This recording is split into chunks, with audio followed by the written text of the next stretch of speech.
absence of a gavel, we'll call the special board meeting to order. It is the 28th of July. At this time, we'll start with a roll call. I know that Mrs. Brown is absent. Mr. Darling? Here. Ms. Murphy? Here. Ms. Overby? Here. Ms. Wells? Here. Ms. Wilson is missing, and I am Price. Item 1-2, adoption of the agenda. I'd like to make a motion to adopt the agenda as been presented. I'll second. All right, we have a motion and a second. All those in favor? 5-0, thank you.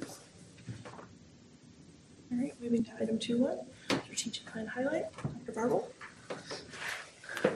Good afternoon. All right, so we just wanted to bring to the table some of our special education data that we have, some of the successes that we've had this year, and where our focus is for this upcoming school year as a special education department. So really focusing in on strategic plan, looking at that student engagement support services, which ultimately do address all of our areas of the strategic plan. Before we start, I wanted to go over just some frequently used terms because special education is the land of alphabet soup, if you will. So you hear lots of different acronyms and synonyms and things like that in different words. So just wanted to highlight some of the many different things that we have just so that if you ever get hit up in the public or hear the things or hear me use a term versus the whole word, you'll know kind of what I'm talking about. So the first thing is person-first language. We have a real big push for person-first language, and what that means is that we recognize the individual as an individual first, and then as an individual, it helps reflect that respect and dignity. So sometimes you'll hear us say things like student with a disability, student with special education services versus a special needs student or disabled student. We really want to focus on the student is a student first, and then they have a disability second. The disability does not define that child. IDEA, also known as IDEA, is the Individuals with Disabilities Education Act. That's the federal law that says we have special education. IEP is those individualized plans we have for every child who receives special ed services that outline their services, accommodations, goals, present levels of where they're performing, etc. FAPE is our free appropriate public education. So this is our requirement by the state and federal laws that we provide an appropriate public education to all students at no cost to them. The LRE is your least restrictive environment. So this is guaranteeing that children are educated in the environment that's least restrictive to ensure that they make progress. This becomes really important when we start talking about specialized programs, private placements, those kinds of things. We get like intensive para supports, etc. SDI is specially designed instruction, and so remember, for special ed, 2 requirements have to be met for a child to receive and qualify for special education. One is you have to have a disability. That oftentimes gets met. It's the second prong, which is the student requires specially designed instruction that sometimes our students don't meet. And specially designed instruction means it's instruction that's tailored to meet that child's needs. It's instruction that's meant to close the gap, help them be able to graduate, if you will, out of special education. And it's significantly different than what they get in their core classroom. So what special education is not is I'm going to take the Algebra 1 curriculum in high school and I'm going to take my homework to the special ed class and I'm going to do that. That's not specially designed instruction. If that's all a child needs, they do not need special education services. Related services, you'll hear us talk a lot about that. And related services are any type of service that we would provide that's related to the student's disability that helps them access the curriculum and make meaningful progress. So speech, OT, PT, transportation, those types of things. And then the last one is Child Find, which once again is a federal mandate that we have, a state mandate as well, that is our obligation to identify and evaluate students with disabilities or suspected disabilities. So some of our identification data for this year, we went over a little bit of this at the last board meeting, but this is fresh off the press with a few changes. This is our finalized data set for the end of, for this whole past school year. So we ended the school year with a 22.6% total identification. This Kansas average is 17, so we are above the Kansas average. The national average is 16. So are there any, like, I wouldn't say flags or triggers that would say this is why we have more, or it's a good question. Is it just something was specific to Leavenworth? Now, we ask that a lot. We try to figure out, diving into the data, trying to identify why are our numbers so high. One is that we do have our military base, so that does bring a lot of families. A lot of families have identified that Leavenworth as a district does welcoming of individuals with disabilities, where some districts in some states don't have some of the services we offer. So sometimes that helps impact our numbers. Our district is known for having good quality special ed services, so we do have a lot of families that will leave other districts and come to us, and they will specifically say it's because they know of our autism program or our life skills program, or they've heard about progress that their neighbor's kid made or whatever. And so we'll have some families that will come this way because of that. We also have some identified gaps in our Tier 1 instruction that we're working this year to try to really work hard on and close on that. Working on doing a curriculum adoption for reading to hopefully help support reading instruction, really working with our teachers on those high leverage practices and good quality instruction to close that gap. So hopefully we'll start seeing that trickle in into our identification rate. Okay, Yeah. thank you. Yeah, that's a great question. The next one is our identification rate by building. So as we look at this, Lawson is at 40%. That's okay. We would want Lawson to be higher because the goal is to get kids in early, get the early education services, and then be able to graduate them out sooner. So that does not surprise me. That one doesn't make me think anything's wrong. Then you'll kind of see Henry Leavenworth is quite high at 34% identified. Anthony is seen at about 21%. David Brewer is at 32%. Is there some reason why Anthony is lower? Yes. I would have no think, idea. Given the demographics, he might have more. Right. Yeah, the past couple of years, their numbers have actually waned on the lower side of it. I know that they were working really hard through their SIP process and identification process. They had a lot of students that went through evaluations that did not qualify. Some due to lack of good Tier 1 instruction, some due to chronic absenteeism. And if you're not accessing the instruction, then we can't, it's hard to qualify you if I don't know if it's a disability or if it's because you just didn't get that instruction in the first place. And then we did have a couple of kids that did not qualify because they didn't have glasses. And so we couldn't qualify them for reading services if you didn't get glasses. So we were really working hard to get them connected in the community, get them resources so that they can help get their kids the support they needed so then they can get that access to instruction. Then we can reevaluate and look at that. But there definitely does seem to be some gaps there with just some of those things. That chronic absenteeism is a big one for some of our kids. Okay. I have a question on the virtual. I know how many students are in virtual. It's not that many. Yeah, there was about 25. The reason why that number is so high is because we also have used the virtual school as kind of this capture all, if you will, for students K through 8 if they get long-term suspended or expelled as a way of hey, instead of just staying at home and not doing anything, you could enroll in virtual school as an alternative option. And so we have a lot of students that do that. A lot of those students also have IEPs. So about 50% of those students that are identified there, or about about all of our virtual school enrollment, about half of them were students with IEPs. And so that's why that number, it did not start that high. It started at about 20-25%, and then it just skyrocketed because every time we long-term kid, then a lot of times our families receive that as an option for support. So that was this year's data. Yep. Because I was going to say, it seemed like last year it was 20%.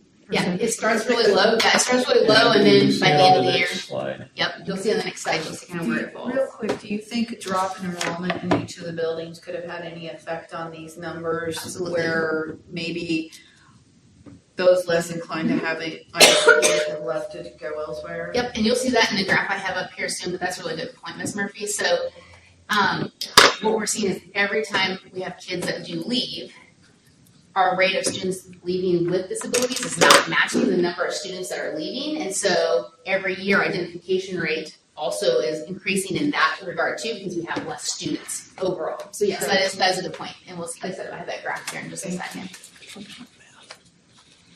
And so in the next graph, you'll see kind of, this is like a 5-year, 6-year trend, if you will, since 2020 to present. So you can see Lawson's kind of up and down, but they are on an upward trend. Henry Leavenworth has just skyrocketed, but a huge piece of what we saw at Henry was their just total enrollment declining, and so that did have a large impact on their numbers.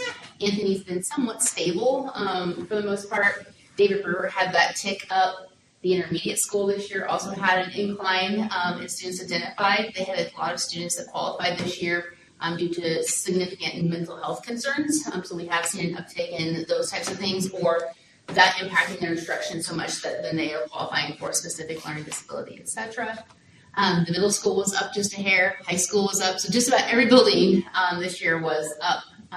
That virtual school, you'll see that huge uptick, and that was because we have so many kids that are in long-term that are accessing those services. The next is just a breakdown of the disabilities, and you can kind of see it from that far corner is the Kansas average compared to where we're at here in Leavenworth. So the largest identification area is LD, which is learning disability. That falls in line with where Kansas is. Kansas is 36%, we're 39%. Comparable, we would expect that to be the largest disability category. Right below that is speech language. It actually kind of flipped a little bit since the last time I talked to you guys, because it was autism was a little bit higher than speech language, but we're still neck and neck, and that is not common. So we are continuing to look at that to see why our autism numbers are so high.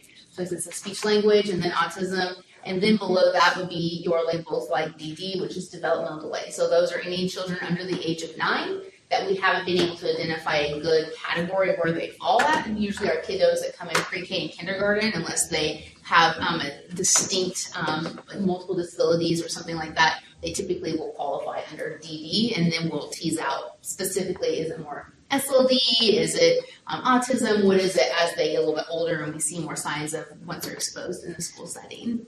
If I remember right, they kids don't carry 2 categories.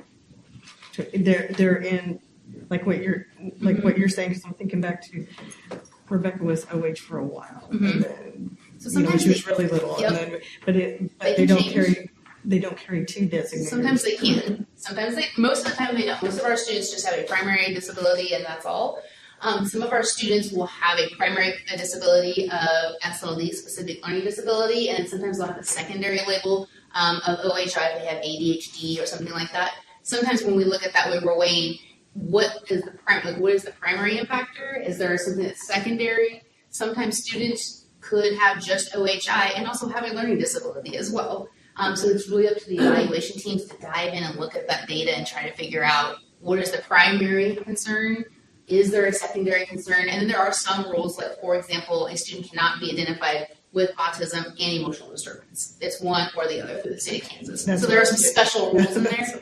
That's a great point. And then But those are Kansas rules, not necessarily federal or whatever. Correct. Yep. Those are the way Kansas has written their eligibility indicators. And then there is MD, which is multiple disabilities. So some of our most significant learners that have so many different disabilities, we'll put them under multiple disabilities because it's hard to tease out what one thing it is. It's multiple things impacting their learning. Okay. I didn't see anything on gifted here.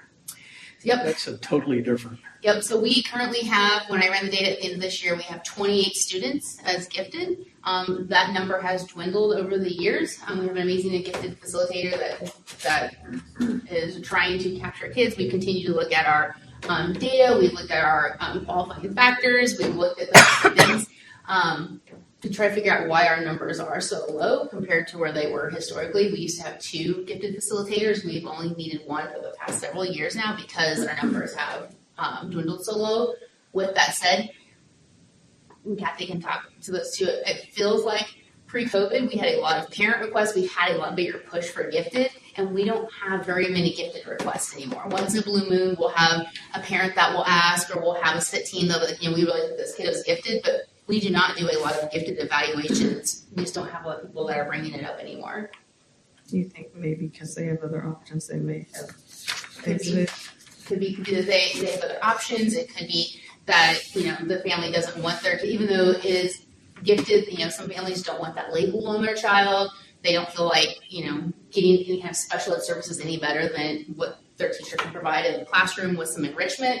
We have done a lot of work with our teams and our teachers in the gen ed setting to really work on enriching instruction. So even if a student is not identified as gifted, being able to have that level of instruction. So like I think to my son in 4th grade, he is not gifted, but he is at a higher level than some of his other peers. And so the teacher was giving him alternative activities to be able to do that was at a higher level to address his higher levels of needs, as were some of the other kids, just as on the other end of the spectrum, she was giving other activities, tiered activities to our lower functioning students, and then students in the middle had something else. So we've been working really hard to try and meet all of the needs of the students. I think it's important to remember too when it comes to gifted that when kids get to high school, gifted can't take up a course. And so if you have kids that are on an advanced track, they don't want to eat up their opportunity to get a credit with gifted services. They would rather take the college level class or advanced level class. And so sometimes we see kids drop off for that reason. And then gifted is unique to Kansas. It's not the only state that has gifted under IDEA, but there are more states without gifted under IDEA than there are with it under IDEA. All states correctly, it takes a real high score to qualify for gifted in Kansas. Yeah. All states have programs that address giftedness. It's just not under IDEA for most states. And what you're saying, that does make sense, because I had one kid who was in gifted, and she's like, "Great, I just get a whole bunch more work." More things. And we do have kids when they get to the middle school, just as we see on the special education side for disabilities, we do see some kids in middle school start to drop out of those services, and including gifted, just because, once again, they don't want to be pulled away from their peers. They don't want to look different. They're really self-conscious once they get that middle school ground. So we have a lot of families that will assign kids out of gifted services at that point because they just, it's not worth my kid having a label or for them to feel different or those kinds of things. Good questions. As far as Count Your Kid In, so this is the event that we run. We run it every month. This year we've also ran it during the summertime. We actually are doing 2 screenings in the month of July just to try to capture as many littles as we can.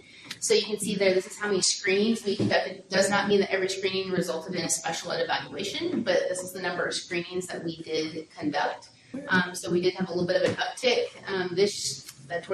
for this year versus last year, but we are still not back to the levels of pre-COVID. Pre-COVID, it was not uncommon to have a Count Your Kid event where we'd have 20 or 25 kiddos show up in one day. Where are we holding these Count Your Kid In screenings? So we have them at Blossom, and then this summer we've held them here at the board office. Okay. Yep, good question. So we're continuing to push to get those out. Facebook has definitely helped get the messaging out. We made it easier for families to sign up so they can call still to sign up, or we've added the QR code a couple years ago so that families can just scan on their phone and sign up via Google Form, and we get them into a slot. So that did help a little bit with accessibility for our families. So that's one of our goals this year is to continue to push that to the community and see how many littles that we can get to go through there. And then Tiny K transition is our partnership with our Heart C partners that are birth to age 3. So when they turn 3, then we do before we turn 3, we do a special evaluation to see if they qualify for services. And so you can see there we completed 23 of those this school year. One of our higher years we've had 30. That was a very busy year, but we're starting to see an uptick recently in the Tiny K families and wanting those evaluations. Tiny K is starting to communicate that a couple of years ago it's still happening. They're really seeing the impact of technology on the families in the home to the point that it's impacting their ability to give services to students because it's not common for them now to show up to work with the family, work with the child, and the child won't leave the TV, won't leave the iPad, and they're seeing these massive meltdowns. And so I've heard that from several providers, and that's continuing to be a point of contact and concern. So they're still trying to explore how do we help these littles, how do we help these families regulate technology, how do we get these services to our kids. So we are starting to see that impact as we are starting to screen kids and see kids as well.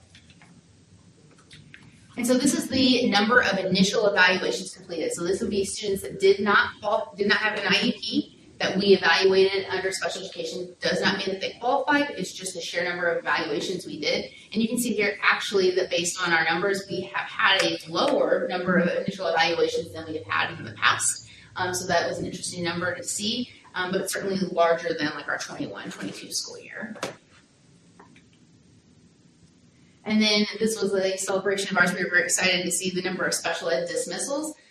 This year we exceeded our all-time high since 16-17. We had 63 students that graduated out of special ed. So this is not left and went to another district or anything like that. This is Just totally we left. celebrated you graduated, you met your goals, you completed your objectives, you no longer need special ed, and they continued enrollment with us. And so that was really exciting to see that number of the efforts that our teams are putting into our students are showing effort. And so we are going to continue to focus on this. So I just like to highlight that, we are dismissing kids. So while our numbers are continuing to increase, we are also dismissing at a higher rate than we have historically as well. Where are we typically seeing kids leave or graduate from the program? Is it still an elementary K-4 or is it 5-6 or? So K-4 we are seeing kind of across the board a spackling of speech language, specific learning disability, etc. And then once they're hitting that 5th grade through 8th grade, a majority of the dismissals we see are specifically our speech language students. So either they've grown and met their goals that way, or even if they do have still a speech delay, they no longer require that SDI. So just because I don't say my R 100% correct all the time doesn't mean that I can't communicate with my friends, get my homework complete, do all of those types of things. It no longer has an academic impact. And so we see a lot of dismissals in that. And then plus, once again, it goes back to kind of the gifted concept too. Many of the middle schoolers, they don't want to be pulled out for speech therapy for 20 minutes from their class. So they work really hard to do whatever they need to do to be able to get out and or advocate, I don't need these things anymore. And then when we retest them, they don't qualify. And then we go and dismiss. Oh, that is awesome. That's good work. I'm curious about something, and you might get to it, but how do we deliver services for people who choose to homeschool? If they need speech, do they come in for speech? Yep, that's a great question. So we have a couple different methods that we provide those services to. A majority of our students do come to us. We go ahead and we enroll them in for that little period of time just so that we can make sure that they are claimed. And then they get their speech services. So it might be Ms. Hewitt at Anthony calls the family and says, hey, you're going to come in just Wednesday or Thursday, work from this time to this time for 20 minutes of speech. And most of our families do bring their children to the schools. We did have this last year a student that was medically fragile and also homeschooled that was not able to transport. So we did do that virtually with one of our SLPs providing that. But a majority of our students transport those, get to our schools, and we provide those services. How many do we have in this district that receive services like with that kind of model? I will have to go back and look, so I don't want to give a specific number, but I would say there was more. Usually we have 1 or 2. I'd say it's probably around 4 or 5 that I heard about that were getting that. So we're seeing a small uptick, but not it's definitely less than 10. We did see this year a larger uptick in students that were receiving services that also attend our parochial schools. So typically in the past we've had 3 or 4 kiddos that would come to our buildings to receive special ed services and also attended Xavier or St. Paul. That number was closer to about 10 this year. So we are seeing an increase in students attending parochial that are also attending our schools to get those services. Ms. Murphy, so this kind of goes back to what you were talking about with that identification rate and the number our students with disabilities versus our enrollment. So what you can see here, so this is our September 20 count. So I always like to kind of pinpoint that because September 20 count, those numbers that are claimed there look like our numbers in special education actually went down. With that said, by the end of the year, we were at about 680 students identified. So just make sure to make that caveat. But what you can see is that while our enrollment is decreasing, so that solid blue line at the top, then the orange line is the total number of students in special ed. So you can see definitely a steeper decrease in overall students, not much of a decrease in special ed, but what you see then is our green line, which is the percent identified, it's going up at a much steeper rate because the less students that are identified, the less students that are enrolled, even if we maintain our number of students with special needs, Going up. that percentage is always going to go up. Even if a student's not here on count day and we provide services, we still get reimbursed for their. So they're not. Because I know that we have a weird model. Yep. So if they're not counted on count day, we're going to lose that funding. Now we can still get Medicaid funding and those types of things. That's for me one of the biggest flaws I think in just using that 1 day model is that, as you can see, $5.99 on September 20, we're at $680 approximately by the end of the year. That's an extra 81 students that we did not get funding for. Not state funding, but Do we we do still get get the other fundings that a as second appropriate. count for military So we would get so there's our funding for special ed is specifically based on that FTE model. So as long as we're not increasing staffing, we're not getting extra monies for that. Now, if let's say we identified 3 or 4 extra kids that had significant needs at a school, and I said, went to Beth and said, hey, we're gonna need another FTE. We can't meet these minutes. Then we would get funding, a partial funding, not a full year's worth of funding, but we get partial funding for that FTE for the remainder of that school year, but we don't get extra funding for that student in any other formula, if you will. There's that Medicaid replacement formula that we would get some dollars if it's in that March window and they qualify for Medicaid. So crazy. Okay, you may not be able to answer this question, but I'm just, since it's a work session, I'm just working. Yeah. That's what's for. That's what's for. But, okay, so last year, what was it, about 3 million came out of our general funds to cover our special education costs.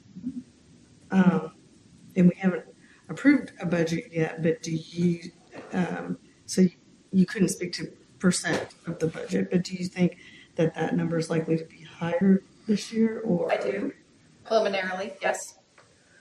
And I think it's also important to remember, like what Dr. Verbal was talking about. We get special ed dollars for FTEs. And the amount we get for one FTE is not equal to the amount that we pay. Correct. So you will always have money coming out of the general fund to cover that. Yes. It's just kind of exacerbated over the years with the amount that the state's willing to fund special education. So they're used to fund the 92%. It's been a really long time since they funded the 92%. So. Well, and 92%, maybe I asked this at the last meeting, but I'm a little confused on how that is explained, because I've heard it explained. It's 92% across the entire state, right? But not 92% of each district's. Or is there some discussion about that? Because I was kind of confused, because I've seen it explained both ways. So it'd be your excess cost at the state level, and they have their fun little formula that then they figure out everybody's. how it's that.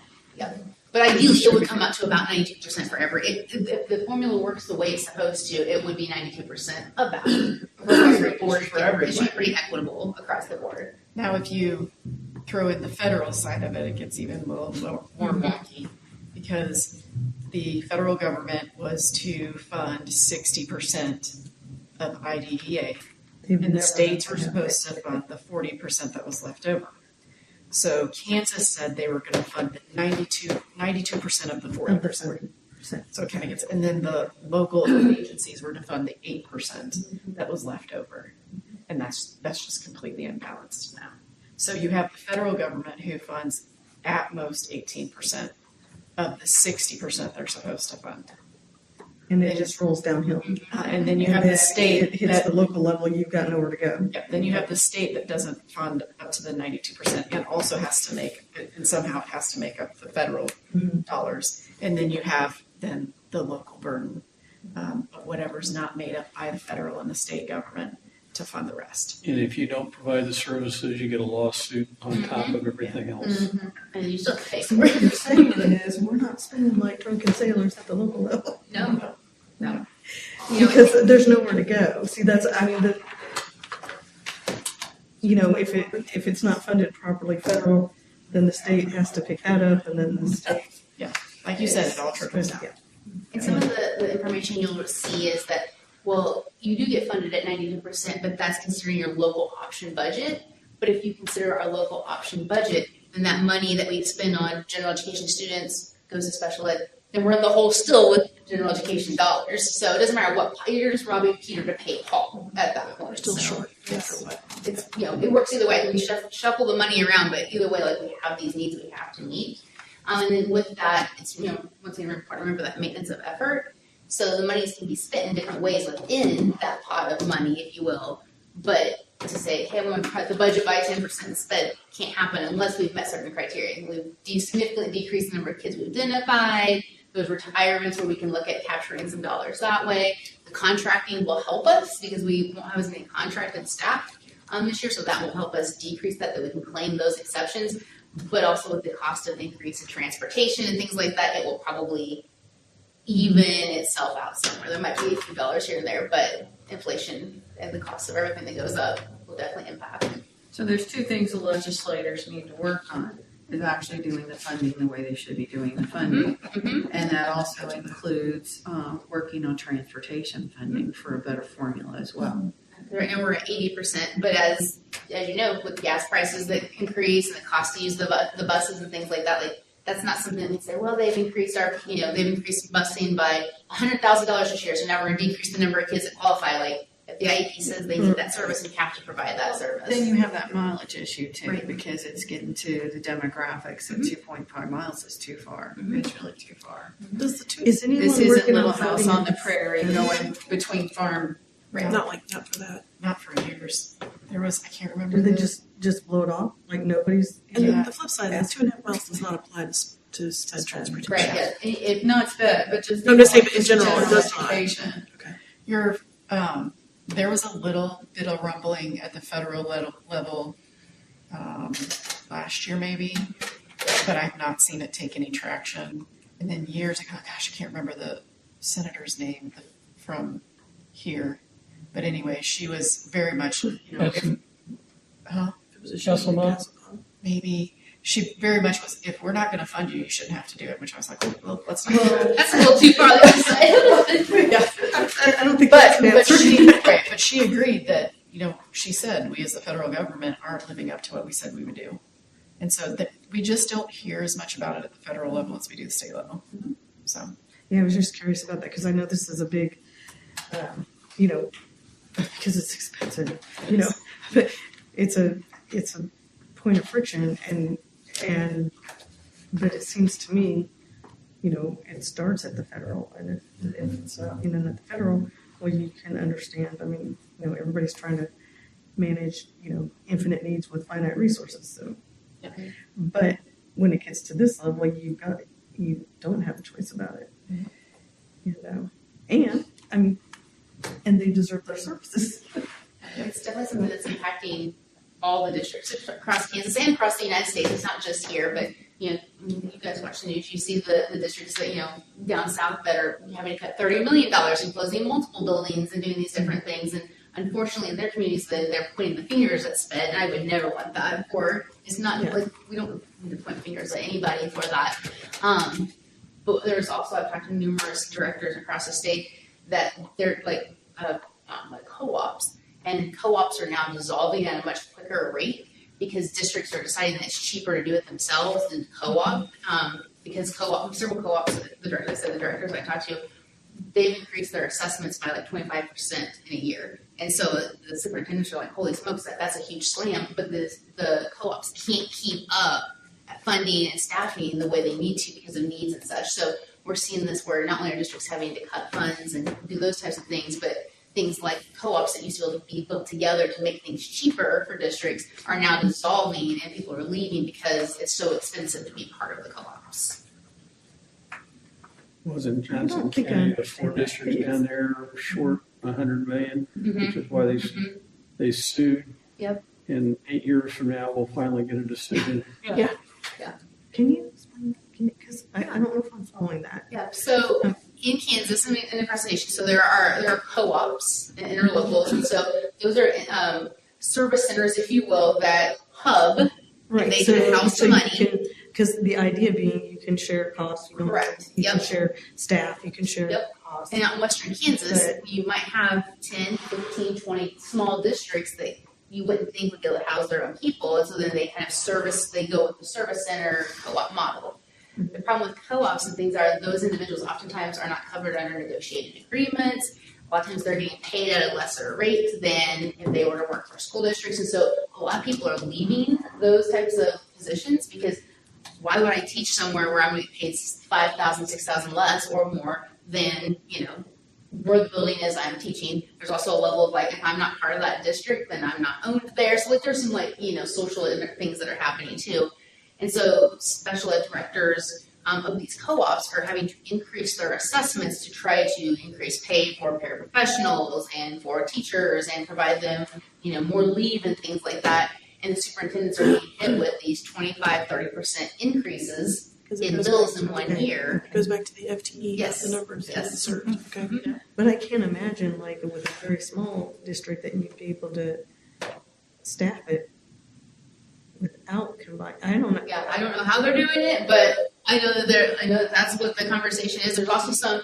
We have to get really creative as far as like, you can special ed. You can get your K-12 special ed license. So if it's a small district, maybe I don't need to co-op out and have 2 special ed teachers. I can do one that can do all services K through 12. It's a lot, but that also the special ed teacher might be better than me driving around to 3 different districts trying to provide services if I can just house one special ed teacher there. And then maybe it might be cheaper to then do virtual speech services through a contracting company than it is to be part of this interlocal or co-op. So Way back when we had the co-op, there was not a special ed program that existed that we didn't house internally in this district. So it really didn't make a whole lot of sense for us as a district to belong to a co-op when we housed everything. The only thing we didn't house was the alternative school, but 50% of the kids in the alternative school were our kids. Okay. So, When did our co-op dissolve? oh boy. 2014. Thank you. Sorry, Thank you. what was it? 2014. I'm like, oh That's boy. when you should have been the co-op, making everybody come to you. Yeah. So, yeah, it was 2014. But that wouldn't have been true for like Tongi and Correct. Tongi did not have every program like we did. I mean, we had every single program that our students needed here in the district. And then some other districts also had similar programs, but not all of them. And so 1821 and alternative school were in Lansing, but the majority of the kids that were in those programs were Leavenworth kids. And our thought was we just bring them home. Ourselves. Yeah. Just Okay. bring them home. So 2014. Okay. all right. So what successes have we had for this last school year? So our team has worked really hard this year to do a variety of different things. And so one of the big focuses we had was on assistive technology. So we started an assistive technology district team. And so assistive tech is just anything we utilize to help increase accessibility for kids. It could be an iPad that allows them to communicate. It could be a seat cushion. It could be a wheelchair accessory. It could be adaptive tools so that they can be able to cook effectively, those types of things. Anything that helps them access. And so we started a district team.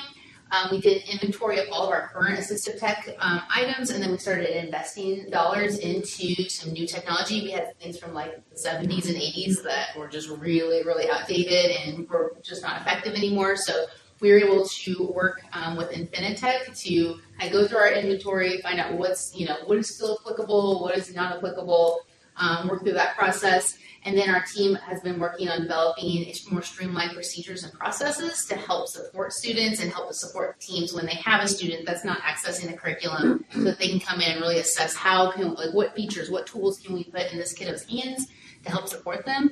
And then we had a student in December that was honored at the Winter Infinitec Conference. He came in January here, Everett, just for his ability to use his assistive technology device. And that's what we want for all kids to be able to have those types of things. So that team has worked really hard and continuing to do that work as well to really beef up that assistive tech piece for our kiddos. You're good. Are there entities that can help with funding for that? Because I know there are that can help for funding for families, but can they also help for funding for school districts? That's my first question. My second question is assistive technology that our students are using that belongs to the school district. So can they buy it out? Can Yep, they do good question. Good question. So first question is yes, there are things to support. Some of it does have to come out of our general special ed budget. We partner with a company called AbleNet who helps support us in getting assistive technology devices. And so what that looks like is our SLPs work with AbleNet, work with the families, work with the insurance companies. It's a super intensive very time-consuming process for our SLPs. They have to trial a number of different devices that AbleNet will help support and provide to us to rent out for those trials. Our SLPs then will write a grant, if you will, of here's what this kiddo needs, here's how they function, here's our recommendation. They send that then to the insurance company. And then the insurance companies of those students will either accept or deny that claim. If they accept it, then AbleNet will then provide them a device free of charge from us.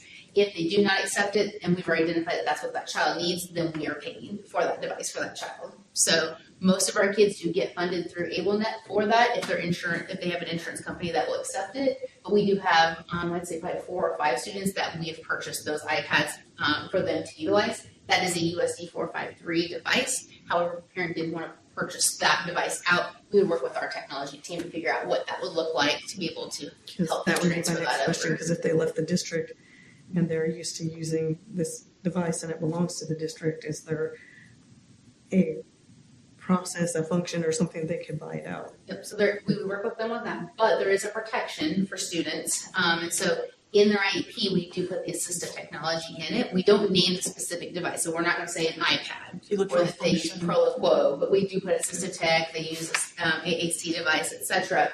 And then the teams will make sure that the parents have the right information.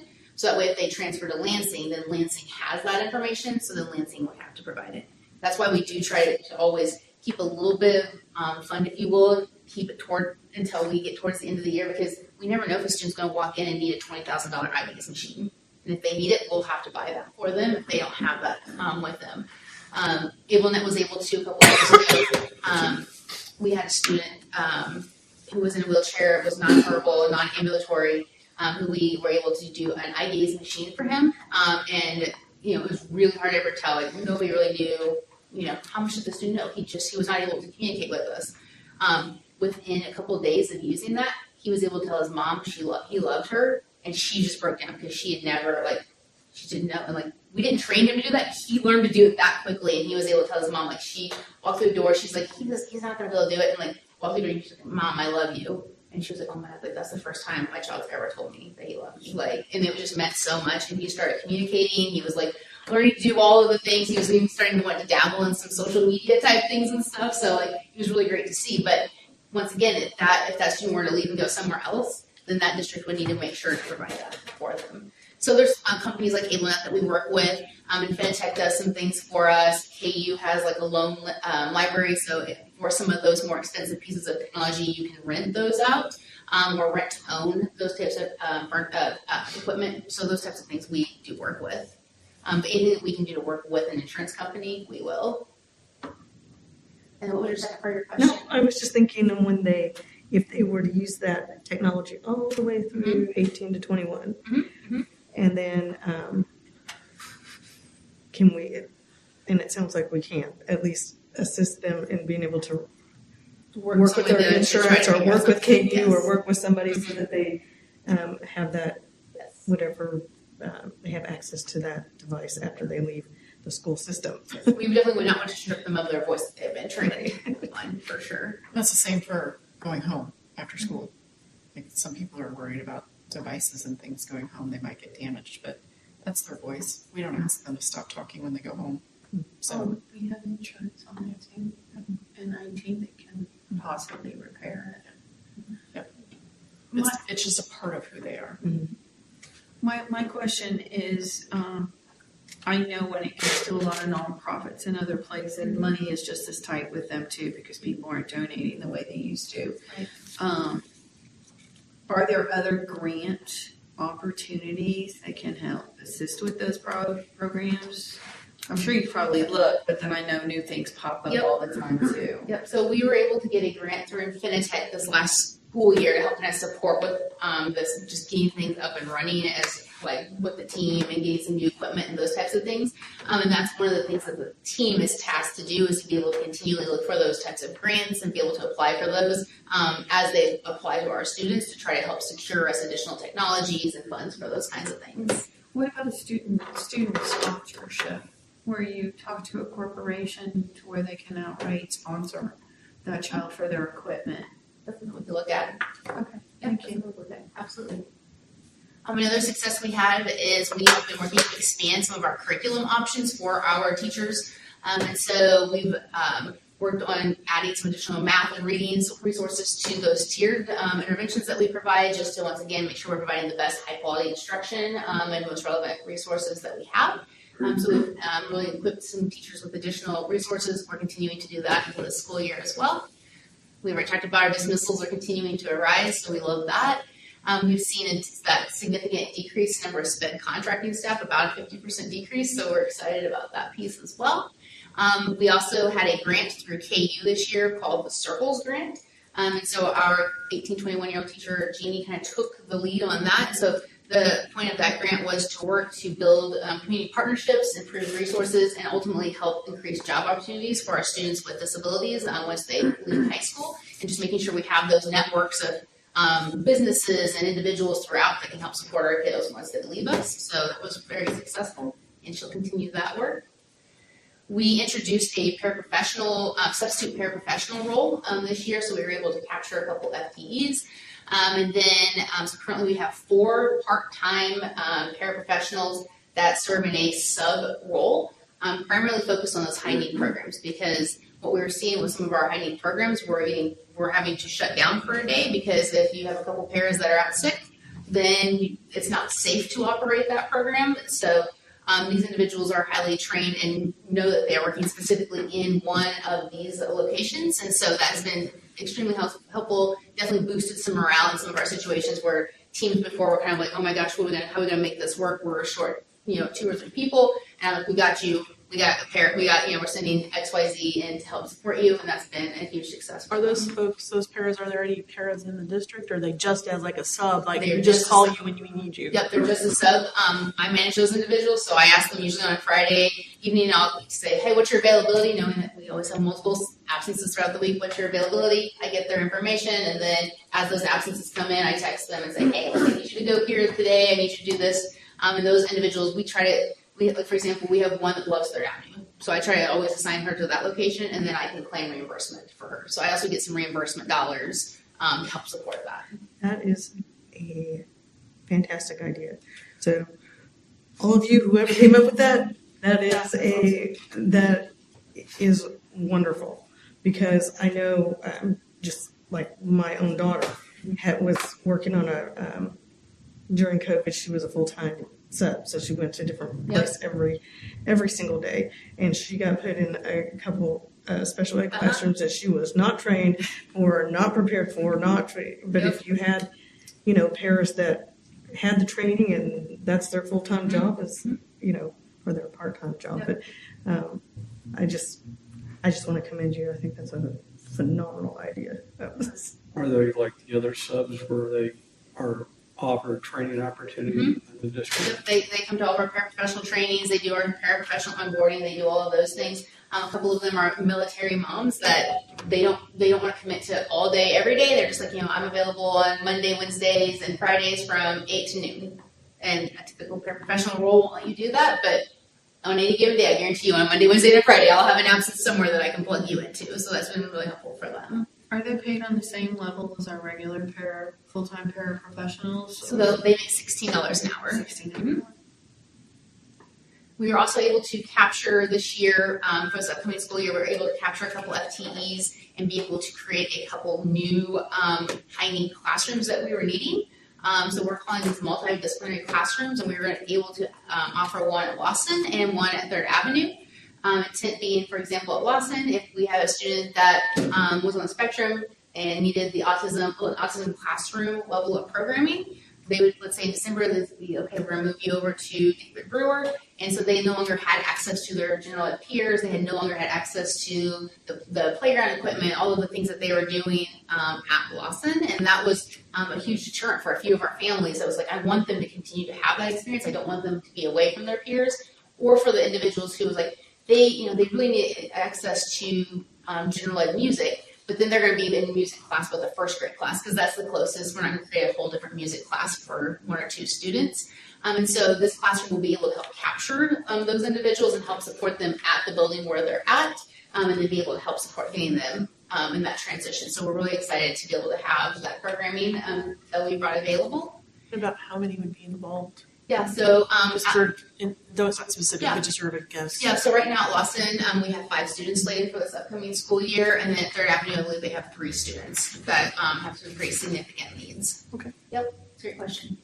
And then lastly for successes was we were able to capture one of the FTEs and reintroduce our behavior consultant role. So we've had BCBAs, and so we used to have a behavior consultant role. So that's an individual that does not a BCBA, doesn't have that certification, but has been a special ed teacher or could be a school psychologist, somebody with that special ed knowledge and background to be able to build that relationship with our special ed teachers and really help train them in writing those behavior intervention plans and training those social skills interventions. What we were finding was our BCBAs were getting tied down with the pure number of kids that were being assigned. So BCBA, typically you would look at like, if they have high need cases, no more than 10 to 12 high need cases, knowing that hopefully some of those resolve themselves and new ones would come on. But our BCBAs were having 30 and 40 high need cases, and it was impossible to get to all of the buildings. And you might be at Lawson, and then your student at Henry is having a high need day, and so it's like, okay, I'm gonna run over here real quick. Well, then 3 more fires happen over here, so then it's like, now I have to bounce back over here. So we're hopeful that this will help decrease the load on them so they can do that more intensive work. And then as a result, then that behavior consultant role can help take the kiddos that are more like your tier 1 behavior, supports those, and help our special ed teachers learn to better work with those individuals and support their needs. And so our focus then for this upcoming year would be, we're putting a large focus on educational benefit, looking for those indicators of implementation.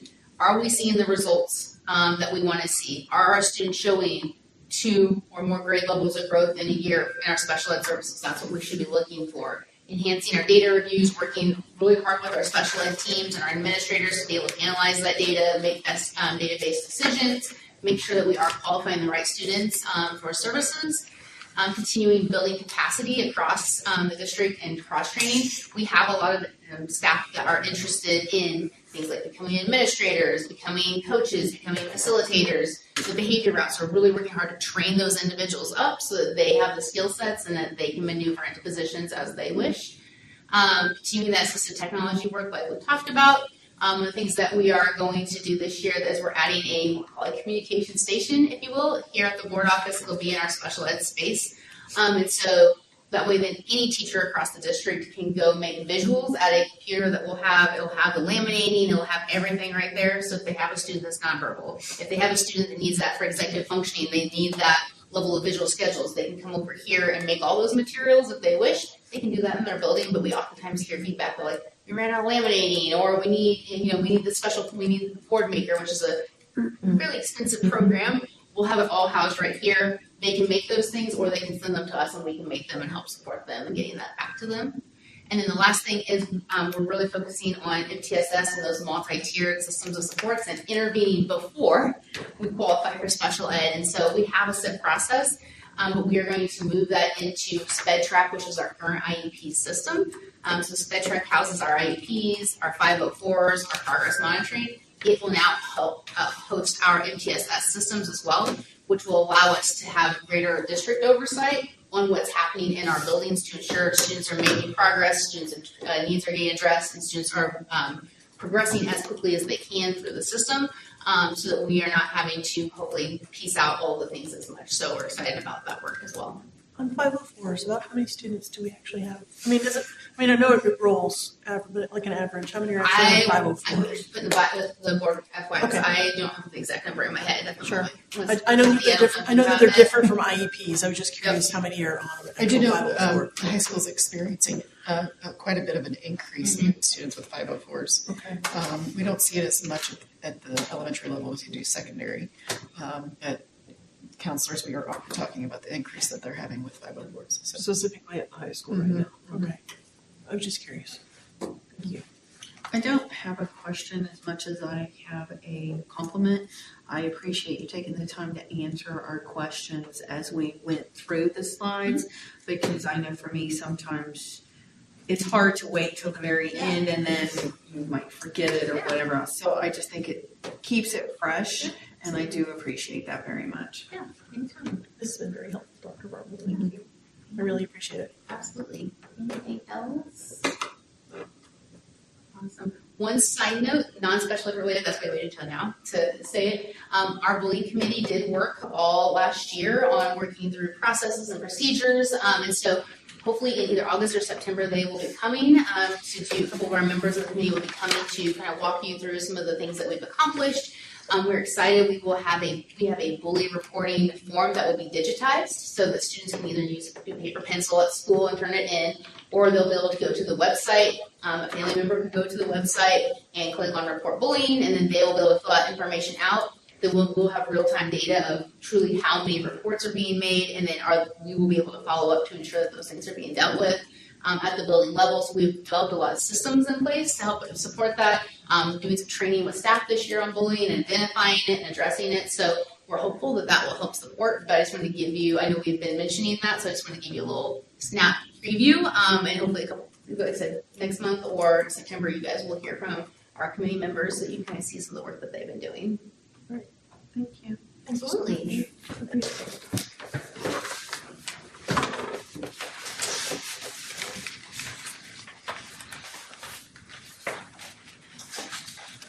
Right.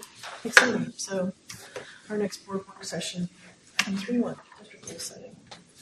Did you want information for that? Or just general? Yeah, so this is your time to talk about, you would vote on it at the next, what the goals would be at the next, but this is the time to maybe have discussion about what direction you want us to go as a district. So we would be voting on it at the next board meeting or the next work session? board meeting.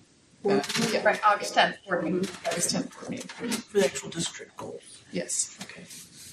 but you may want to discuss what direction I you guess want to it's one give of us. those like where I guess part of it too is like where we stand on the ones we set prior. What do we need? You know, like, oh, we said we wanted 2% change on this. We got.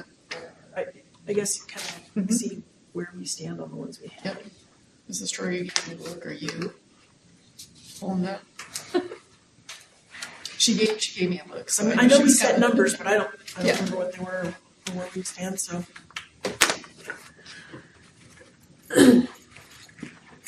So your prior goals for Dr. Adams, performance metrics were increased district-wide staff perception, feeling welcome, valued, supported from 65% to 80% by May 2026 as measured by annual staff engagement survey results. Your second performance metric was a decrease of office referrals and incidents, both ISS and OSS, by 10%.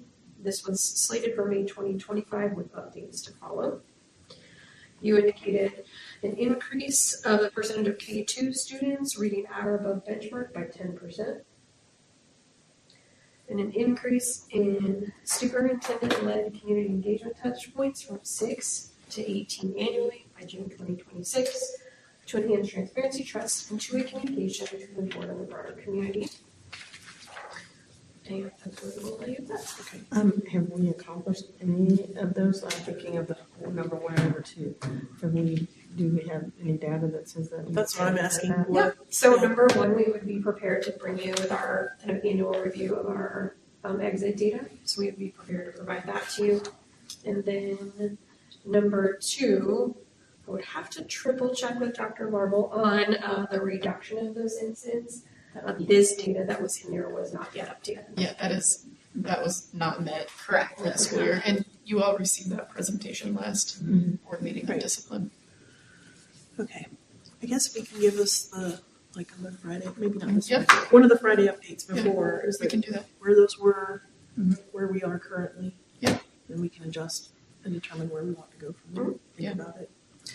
Would this be a time since it's a work session? I know, like, our board goals are very, like, big categories. But I was just brainstorming and I think I would put these tasks in some form as priorities that I would want to get accomplished for this year. And I don't know if this would go under board goals, superintendent goals, or just Karen Overby's ideas of what's important. But may I read? Absolutely. Okay. Okay, obviously, we've got a superintendent hiring process to go through. So that would be something we need to accomplish this year. We've made some big decisions on restructuring, and we have to start talking about, and I know it's on the agenda, but, you know, sort of timeline for execution of that. With all the implied tasks and everything that goes under that. I feel like it's important that we stay on top of our capital projects so we don't get, so that doesn't get away from us, so we're not in a position where we can't catch up. And one thing I know we're really going to be looking at is our literacy and all the requirements, the letters, and we need to have our reading specialists and all the things, because my understanding is that's part of our accreditation starting next year, right? So I would really like to see like a lot of push and a lot of focus and a lot of attention on that. And then this is just something that I think about, but our we have, I mean, pretty much since I've been on the board, because we're trying to survive, right? We're trying to, I mean, there's big bad news and trying to figure out how to make this all work and everything. But something I'm really interested in that I would love to hear more about is curriculum. And I know this As far as adoption or where we stand or, Kind of. or what part of curriculum? Well, I'll tell you, You know, maybe you can help. it's cyclic. I mean, it's cyclic. This is where this is coming from.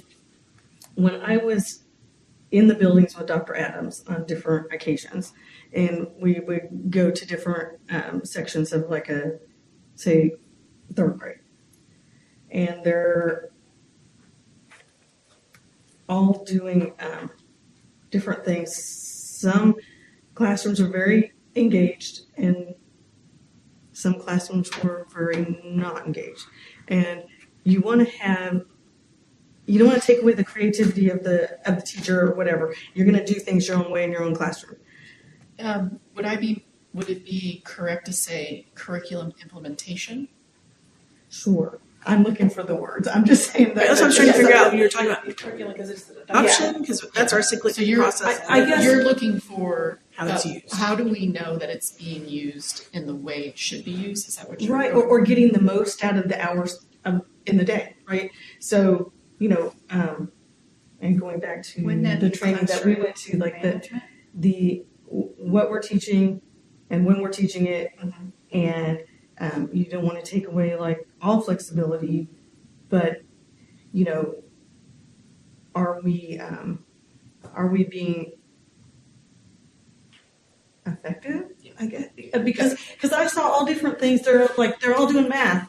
They're all doing it But I different got one ways. class, everybody's on the Chromebook, and you're just kind of walking around the room, and somebody's from, you know, and nobody's paying attention. And you go into the class next door, and everybody's like, you know, the teacher's up there, and we're on the whiteboard, and come up and do the problem, or what is it? I'm a layperson, but something like, you know, I do, we do, you do, that kind of thing.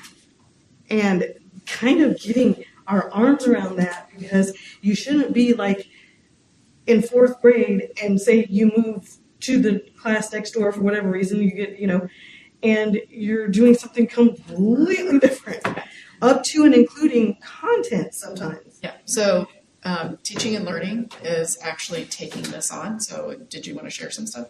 Yeah, so as we mentioned before, so we're doing a ELA adoption for the elementary level. It's been many years since we've had an ELA adoption, so we're really working hard to get that up to pace so that everybody has high quality instructional materials. And then the second piece of that is just because you have high quality instructional materials doesn't mean you're providing high quality instruction, which is kind of what you're talking about. Right, So, and what concerns me too, sometimes if you have, like,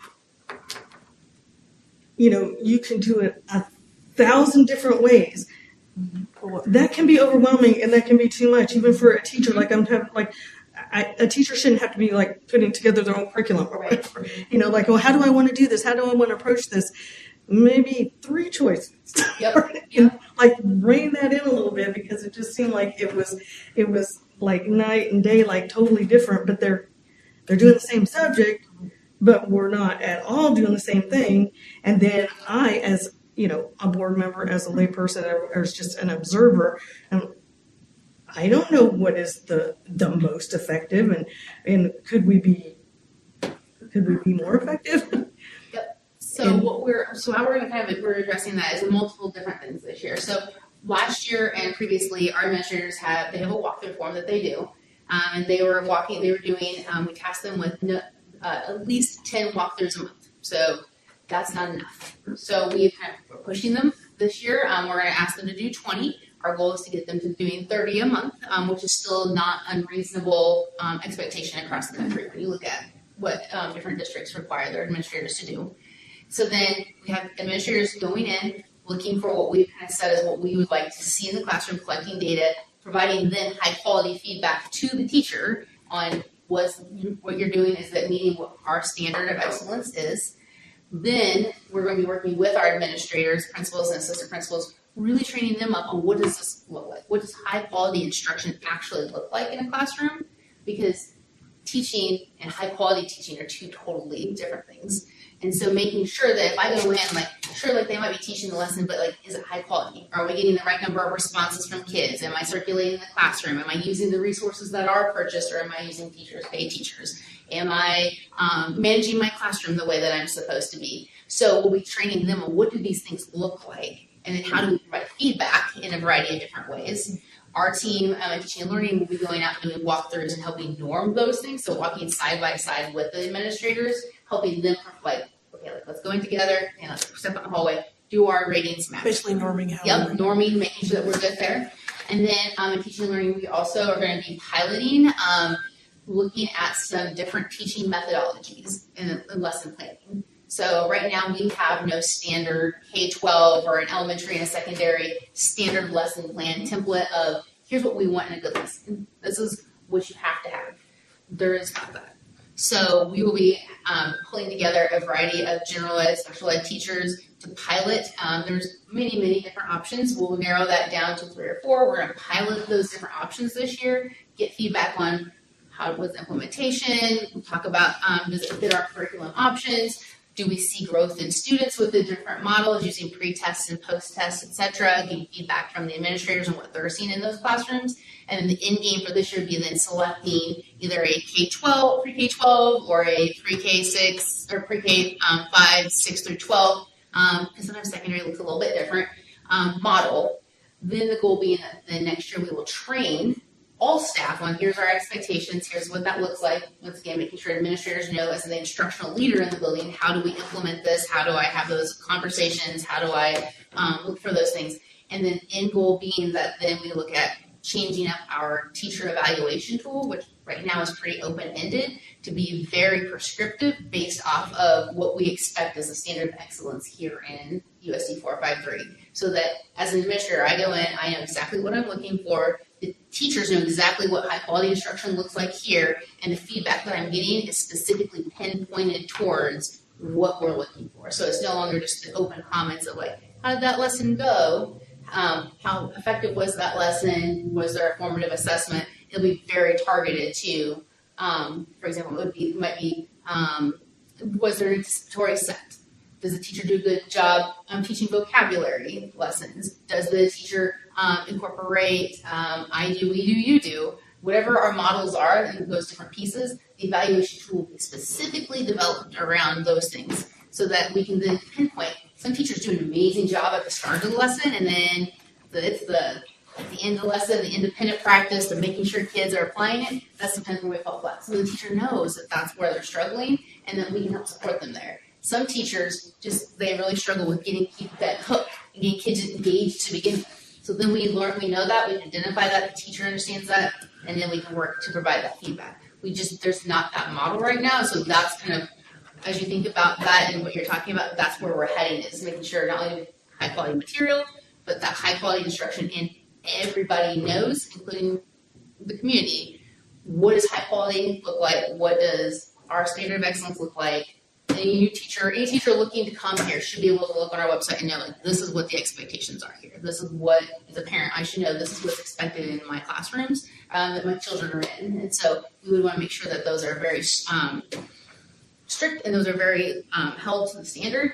And obviously, teachers can teach within the norms of that. That's where you get to have your opportunities to put your flair, if you will, in things and make things your own, but still within the guided path of we have that high quality instruction. So looking for that pilot group will be looking at what teacher behaviors are most effective in imparting information to students and helping them learn that information. So very specific teacher behaviors, not just, created a positive environment in their classroom. It's they pre-taught the vocabulary, they modeled, then they had the group do it, and they had independent work, the I do, we do, you do. So looking for those very specific behaviors that teachers do that create learning. I like all of that. I would ask one thing, because I know, like, here at this level, we're looking at like all the data and all the stuff, and we're talking about piloting this and trying out that and collecting all this stuff. When you are looking for whatever you're piloting or what, can we be thinking simplify in the front of our minds sometimes? Because I think sometimes it gets overwhelming because we're, try this and try that, and we did that last year, and then we're doing this year, and it can be frustrating and really overwhelming for the teacher, or if you're changing the way you're doing things for students or for parents or trying to support or whatever. So that I'm glad for that, because that's something that I wanted to get into, because it kind of concerns me. I'm like, we're just all over the place. And then how do you get that where you are getting the most bang for your buck, that you are in here, you have this many hours with these kids, and we're not, spending half the class trying to get everybody's attention. We always talk about, everyone has had the opportunity to go to school. And oftentimes people think and we saw this in COVID, that they know how to be a teacher because they went to school and they were taught by a teacher. But I think sometimes what's lost on people is that teaching is a very scientific method of what's effective. There are very scientific rules about how to educate and have students learn. And so it's not just, getting up and standing in front of the class and creating some really engaging lessons. There are specific behaviors that teachers have to engage in to introduce that learning and impart that knowledge onto students so that they learn it and understand it. So I like all of that. Yeah. If I may, I remember a few years ago where each of the schools' building administrators were pretty much in charge of the school's theme and process and how they got the kids to adapt to each other. And I can't remember which program it was, but I do think it was at David Brewer under Ida Cabbage, that they had excelled above the other two elementary schools. Because I remember bringing up the duet. I know, I can't remember what it's called, but I you do know what what you're talking about. So that was the formula that he used in his building, where the other principals used whatever formula in their building.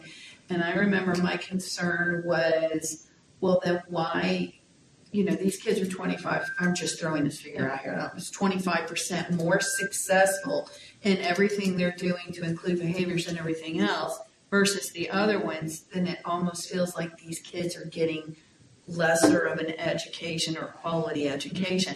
Is there a way that we can make sure that kind of like what my request was back then. It's more of a unified, so that each building is doing the same thing, so you don't have like your, almost like gifted in one building now and moderates here and then strugglers down here. Absolutely. Yep, we call those our instructional and non-negotiables, and those are the things that we would expect to see no matter which building you're in. Just kind of, we've worked really hard to try to create one flavor of ice cream, if you will, for behavior management. So if a kid goes from Anthony to Brewer, they're not having to learn a whole new system. It should be the same way in their educational Good. process Thank as you. well. Absolutely. Thank you. I like that. Because that was very concerning. And if it was Ida Cabbage, I think he's still around. We just like shoot him an email. Isn't he somewhere? He's in West She's a Western superintendent Campus. from Western Yeah. Campus. But anyway, that was just, I just wanted the opportunity to say that that's what I thought was important. All right. Do you have a need for that? Yes. So we will come back with to you. Well, in the FYI, I will provide the previous goals with the outcome for this school year, and then on the 10th, you guys can move forward. Yep. All right, thank you. All right, 3.2, transition plan timeline. So we are requesting from you all some direction on how you want us to proceed with the retirements or closures, however you want to refer to it, of the two buildings that we have. And also keeping in mind that there was some discussion about wanting to start an alternative school, because that may also play into what you're looking. But basically, we need direction from you all as to how you want us to proceed.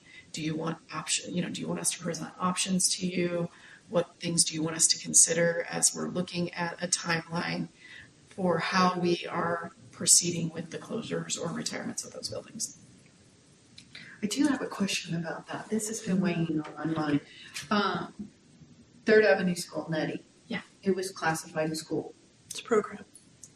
The building was classified as a school, but Third Avenue and 1821, Quest 1821 were But programs. that building stayed a school. I was kind of curious as to why, when we moved that program into the IC could no longer be classified as a school like Nettie was. Why did we have to change it to just a district building?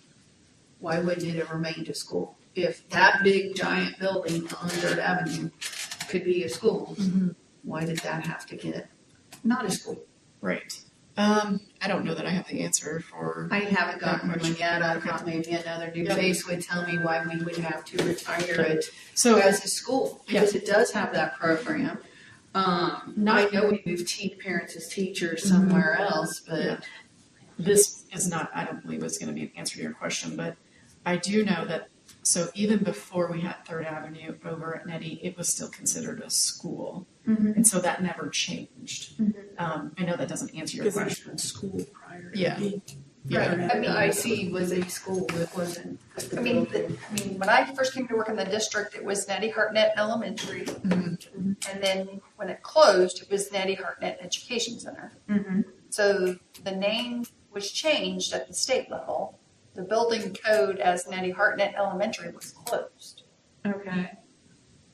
So it didn't have a code for a school. No. Okay. Okay.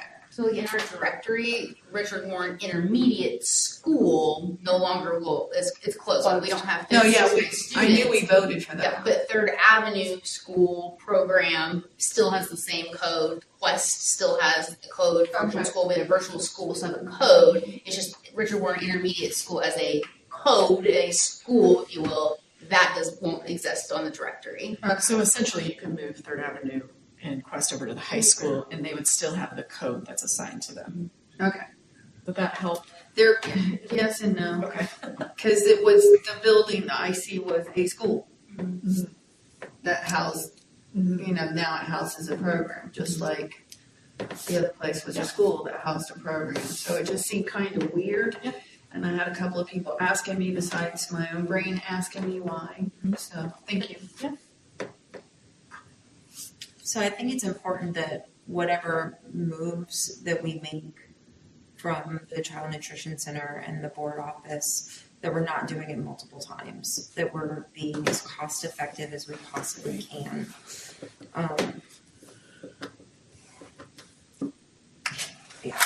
And so those moves need to be basically next summer after Brewer closes as a school.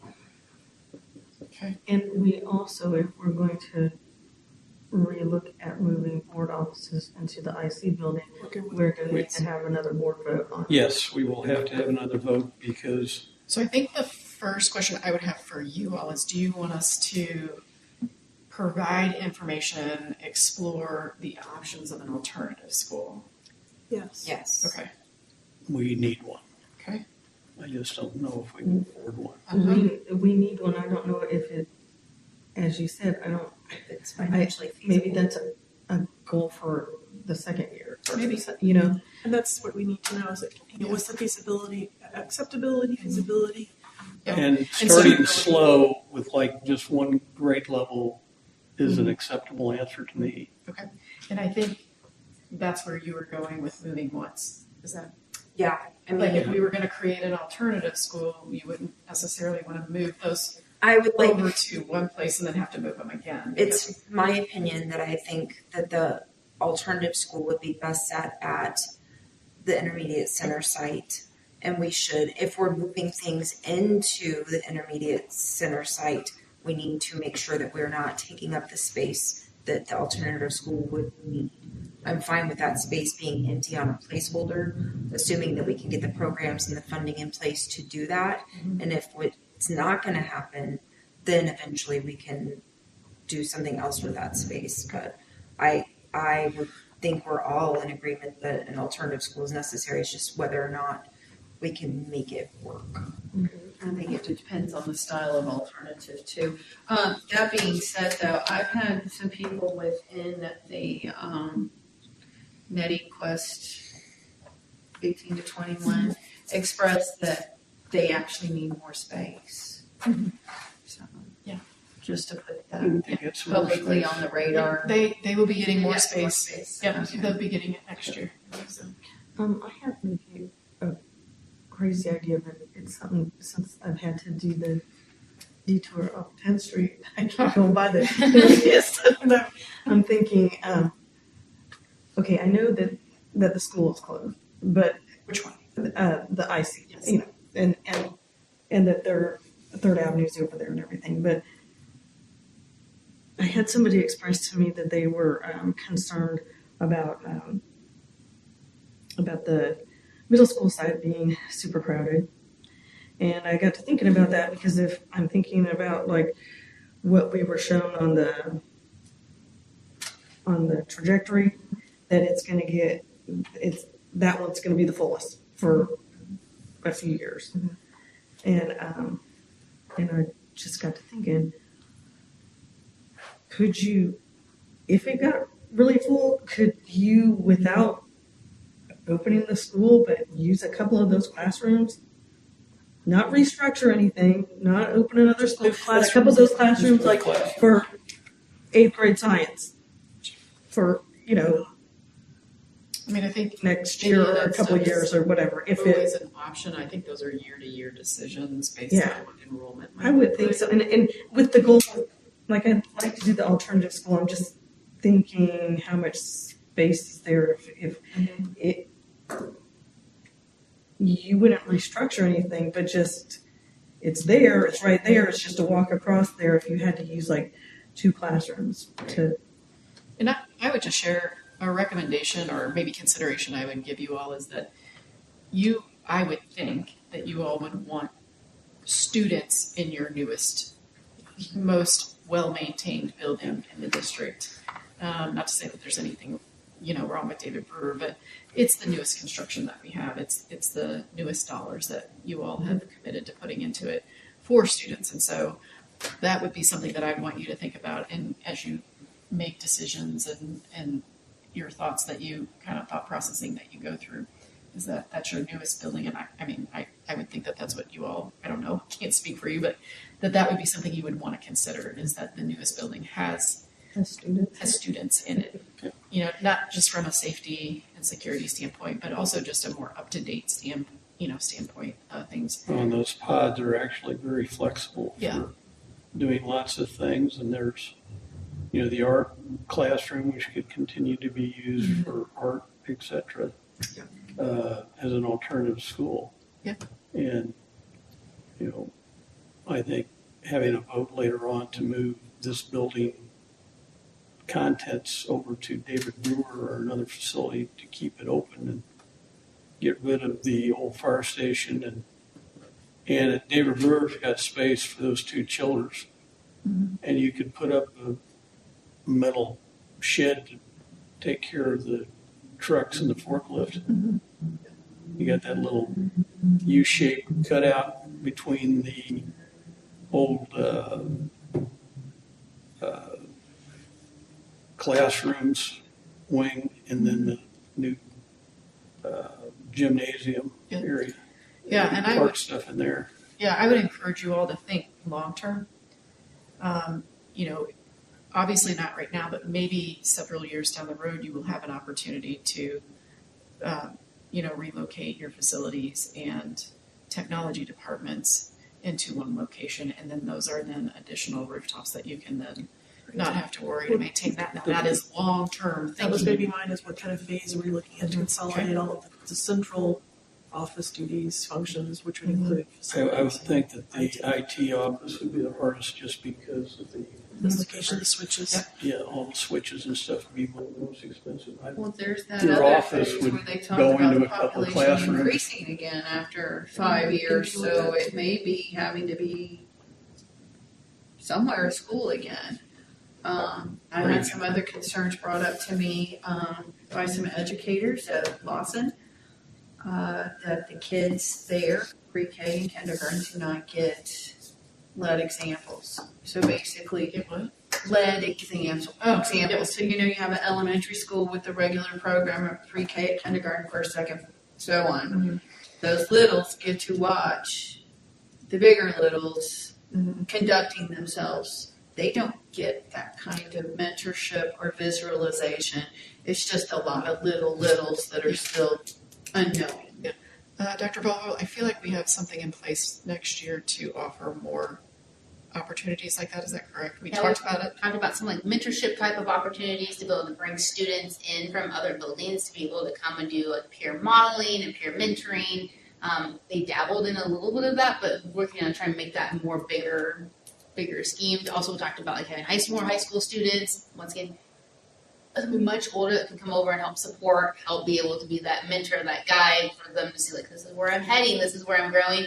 Last year they did have, it's a snapshot, right? But they did bring in, Lawson came over to the high school right after school started, and they did a whole event where they came out, they got to see the high school football field, they went out on the stadium, or on the field, they got to walk that. That was really big for a lot of our kids. So I'm hoping that they'll continue that. So while those students aren't physically in the building, we're trying to increase the capacity of having additional peers be able to be present in those buildings to help support some level of peer mentorship and being able to have those bigger students to look up to. I know like when they're moving classes, like where it's the most important, knowing how to walk in a line and stay and not touch your neighbors. We'll just use an example of kindergarten, would be watching first grade on that same floor. So they want to be one of the bigger kids type thing. I don't know that you'd get a lot of time trying to add that mentorship by leading by example. I know when it gets to reading, it works really well when you bring fourth grade in to try and read to the littles there like that. But then again, now I have to question transportation, right? Because the cost of transportation and fuel and all that fun stuff. So I know that sets up a whole nother demographic for the conversations as well. Sure. Okay, thank you. Okay, so what I'm hearing is you all would like to see the different options that we would potentially want to look at to include long-term planning. So short-term planning along with several years down the road planning. Yeah, I think that'd be a good way to organize it. Like short term next year, or this year, next year. Yeah, 1 to 2, Longer term. long-term is 3 to 5. 3 to 5 years. Yeah. Okay. Yeah, 1 to 2 short term, 3 to 5 long term. Also, in 3 to 5 years, you also have the possibility of continuing to collapse. We then need to have the discussion of where we might have to move those littles out of Lawson and put them into the elementary schools. Of course, then the other option, it could be put on late for that, and I don't know who would do it. That school would actually make an amazing children's museum.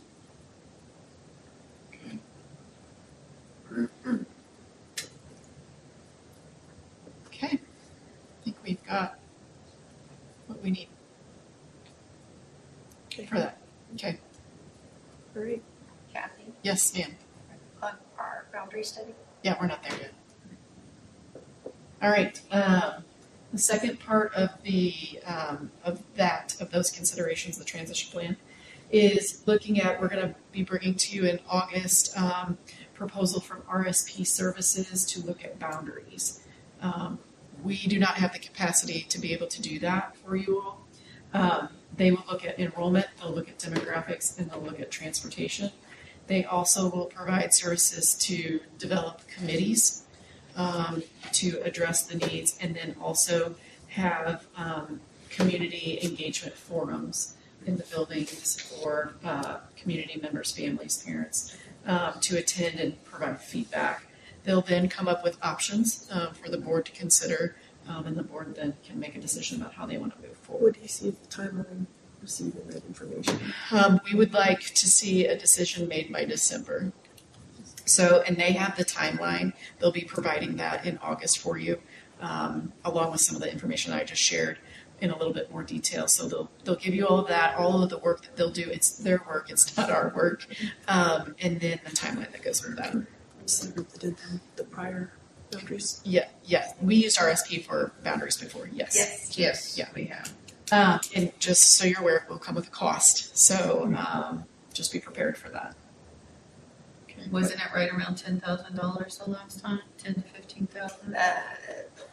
When we were trying to check those demographics with busing as we were building I think so. everything. Yes. I will suspect that this one's going to be significantly more due to the number of contact points that they will do in the community. Right. I just remember it was less than what we had to approve. Yeah. Okay, thank you. Any other questions on ours? Okay.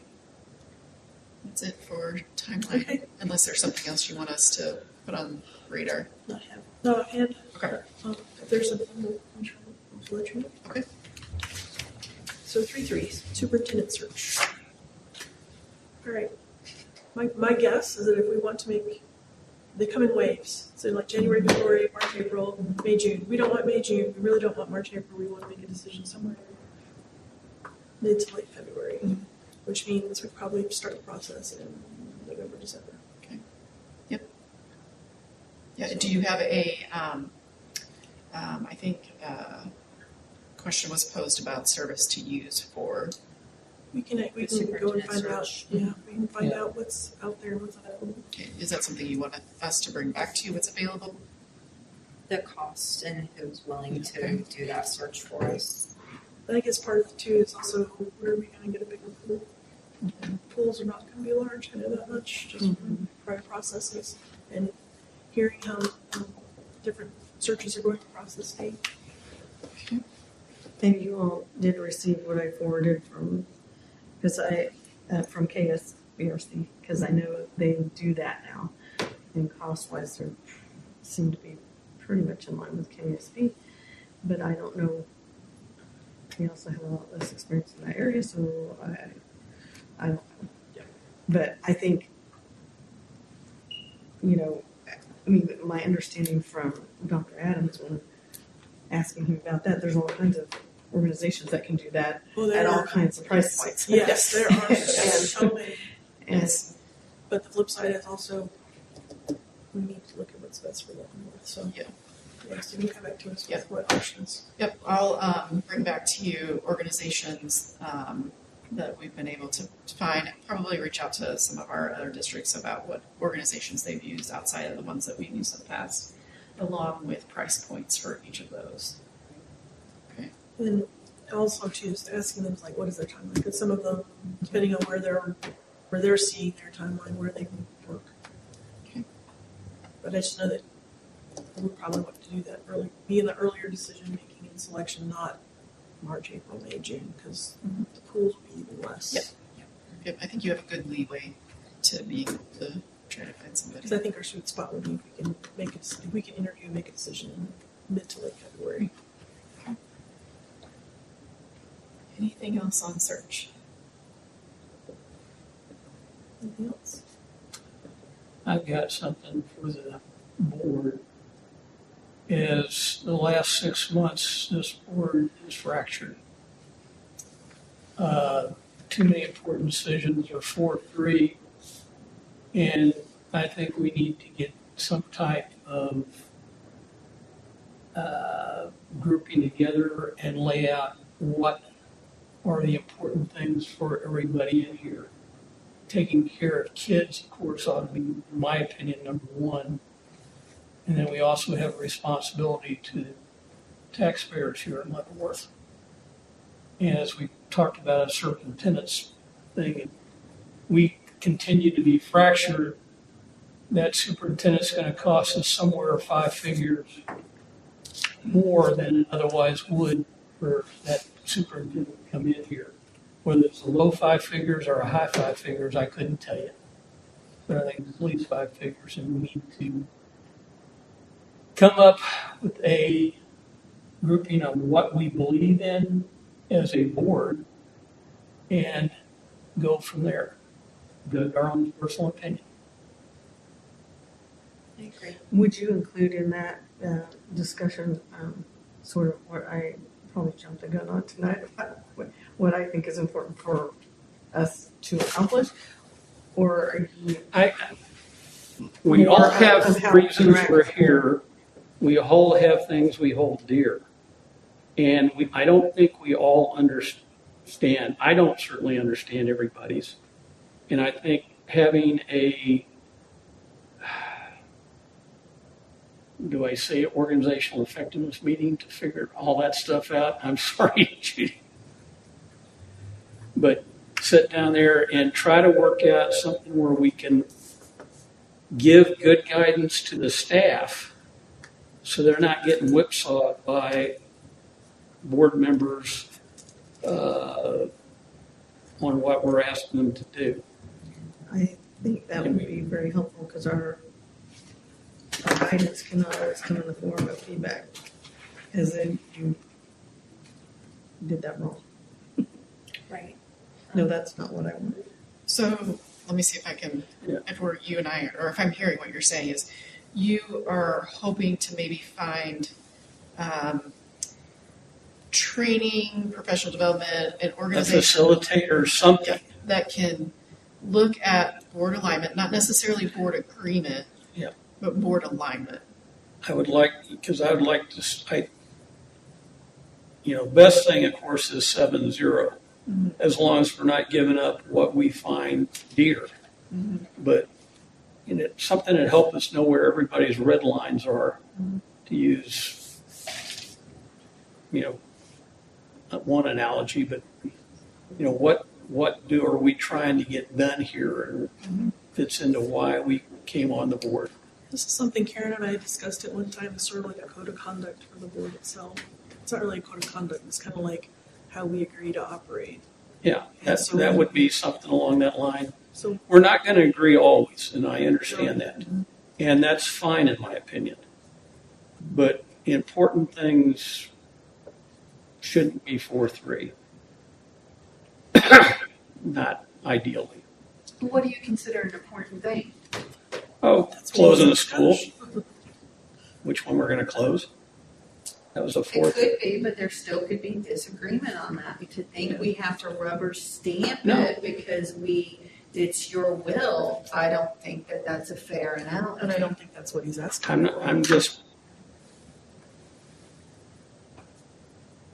I think the math tells us we've got to close an elementary school. Now, which one is subject to discussion? And we made it a discussion, we voted on it.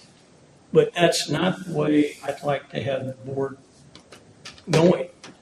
And kicking things down the road, not making decisions is a decision. And that doesn't give the staff enough time to do what they need to do, because closing this building down, closing food service down, moving chillers and freezers and building a new place for them to be home, it's not something that can happen in 60 days. I think we all realize that, but it was on the proposal list for a reason, and that meant it was offered up as a proposal. Yes. And But maybe, if, sorry. just like we were asked tonight, we're looking at doing this thing over a course one time, looking mainly at next summer for doing the major movements. And this is where I'm at a quandary with all this too, because I do not see how we saved $1.5 million when we still haven't even gotten 5th and 6th grade into their homeschools. Well, homeschool is Warren, they're already at Warren campus. I'm saying 5th and 6th grade have not been, the 5th graders have not been put in their prospective elementary schools. 6th grade has not been moved over there, so we've not seen the alignment of any savings on that. Even though it was listed on the paper, we have not seen it. No, because We could propose that that may be what we save, but until we actually physically see that we saved it, we've not saved it. It's counting money, it's counting eggs before chickens hatched. well, we're not going to be paying for receptionists, a registrar, principal. We know we're not going to be paying for that next year for that particular facility. And I And get the same that. thing- It's still unrealized gains. So, Mrs. Murphy, what you're saying has a lot of value. And I think I hear you correctly, but let me share that and you tell me, guide me if I'm not following. You're wanting actual savings from the collapsing of 5th and 6th grade. And what I can share with you is the work that Beth and I did together, of course, with Mrs. Sloan, was actual people. So the numbers that you saw on those kind of periodic updates are, for lack of a better term, the Excel, the color Excel, those were real people. So the real savings was captured in that line item. But we haven't seen what the transportation does either. Sure, of course. Because But in that terms would of- actually countermand whatever savings. And Beth accounted for that. Okay. So I want to be very clear because I don't want there to be any misunderstanding or anyone feel like they didn't have the actuals, because I know that's important. You made a decision on our recommendation. And so I can be very clear from the staff perspective, from all of those things, and we'll refresh that for you. We'll put that in the Friday review to bring it back to the surface. But those were all real numbers, save for some of the insurance pieces that we trusted Beth's years on years guidance of, like, historically, this is what it's been. But each time we received the most recent update, we did update that sheet as well. Okay. So from the staff perspective alone, at least the piece that I can speak to, those were real people, real dollars, real savings. They were not a pie in the sky number. Okay. Yeah. Thank you. Yeah, absolutely.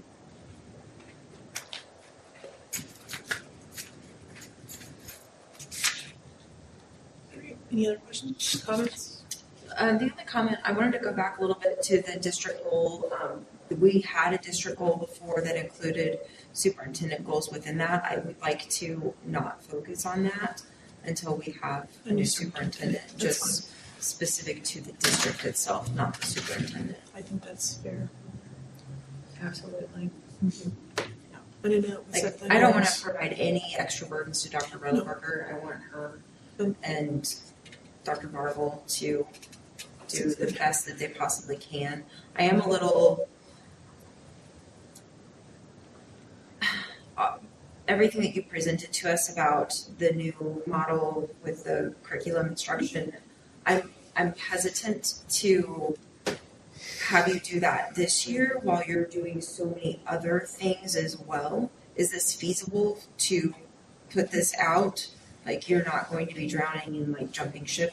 Yeah, no, Okay. not jumping ship. Not jumping ship. I'm Okay. working closely with Dr. Soberone and our teaching and learning team. They're all on board. Okay. we're prepared to do the work because it's what our kids You've been need. working It it for a is, while. it is, but like you have lots of extra duties this year. We don't want to burn you out just to get a new person Sure. for us to, I'm not jumping ship. okay. If it eases your concern, Rebecca and I have been together for a very long time, 16 years, and we're going on 16 years. And we were discussing something, and I said, "Do you have any interest in that?" And for the first time ever, she told me no. Okay. And so, and it was not, I want you to, it was, it truly was, hey, is this something you're interested in? If so, I'll send you the information. And so for the first time ever, she said, no, I've got enough on my plate this year. And I want to focus on what I've got on my plate. And I said, fair enough. So I don't know if that makes you feel any better, but I mean, I was absolutely. really happy she That's a did very it. fair point though, because we're treading water. Yes, So if we're treading water, sometimes it's not the best time to start something. reach for the stars. But the way I see it is it's what our kids need, it's what our kids deserve, our community deserves that. So we're going to do whatever our teams can do to make that happen because that's what's best for kids. Well, as well as I think our staff deserve that. Our staff need to feel supported and that they have metrics that are attainable for them and to be able to have the outcomes that our students need. Absolutely. So going back to your point about the district goals, I agree, we can divorce the superintendent goals Okay. from the district goals. Perfect. However, because we do have to do an evaluation for Kathy, Dr. Arnold over the time, Is that state statute that we have to do that? Or she'll have to have some sort of evaluation Okay. system. So we can come up with something separate from, because it's a year of very different requirements than what would be the standards. Okay. Yep. So there's a superintendent evaluation timeline that will stick Right, in we the have to follow, FYI. yes, I know for we've you. got to follow that. Mhm. And that sort of kicks off about the same time we'll do the district goals, so we can start working on what goals we need for you, and that would be Can different. we please go back to one of the older formats? I hated these last 2 years. I think they've already rolled it over for the next year. So you'll receive this nice little graphic in the FYI that gives you the superintendent Where we are. evaluation timeline. But you're saying you can adjust. We can adjust what goals she has. Okay. She's an That's what interim, I she's thought. not here for the long term as the superintendent, she's an interim, so for an interim superintendent, And you can She do that doesn't on the super eval. because we set whatever we want her to her goals. And maybe It's just the format of the super eval itself has already been determined that it has to be. Right now, it's just a watch for the icebergs. It took me a minute. I got you. Sort of. I was like, But, okay. but for Kathy, she's got to have an evaluation. Okay. You can't just let her say, "Oh, thanks for doing your job. We're not going to tell you anything." No, but we can identify what we want as her main goals. Like, okay, shepherd through this, help the district do X, do that kind of thing. And I have one that I think we need to continue working and increasing, but this is more of a teamwork effort than it is solely placed on the superintendent. And that is the family and community involvement. And that is where we add it to a district goal. Yeah, but that's what That's I'm what I saying. That's a still a primary concern to me, especially if it could be the recruitment and retention of additional students. And that's fair. I think too, I like Dr. Adams' idea with the Lawson Early Childhood Center about where kids can pay to play. If you don't qualify for pre-K, then we can set up. We really truly need to set up looking at something to start, even if it's mid-year, Right. and start accepting students. First, we have to find out. And maybe that goes on the timeline that, of short-term, intermediate, Transitionary. Yeah. and long-term goals there as far as structure. So I will include that in the FYI, just a couple of things that you mentioned that might be places for the district to navigate to. The pay to play, family and student Oh, engagement. we don't need to call it the pay to play. Oh, No, Yes. but that concept. Yeah, I'll find it. Paid pre-K, just paid pre-K. If you Yeah. don't qualify for the free that the state helps fund us for, Yeah. then we have the opportunity and option where you can pay tuition to have your child here. Yeah.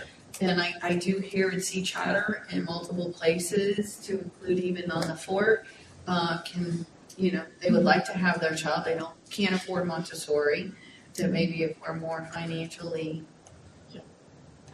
pocket friendly, then I think that could be very doable. So I'll include those ideas as options that the board kind of threw around here tonight. Might help also kind of spur your thinking on other things. So Yeah, as part of this, like, what's our capacity?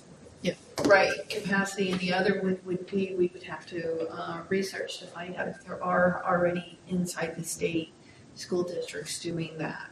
And then that way we could see what their guidelines are on pricing and things are as well.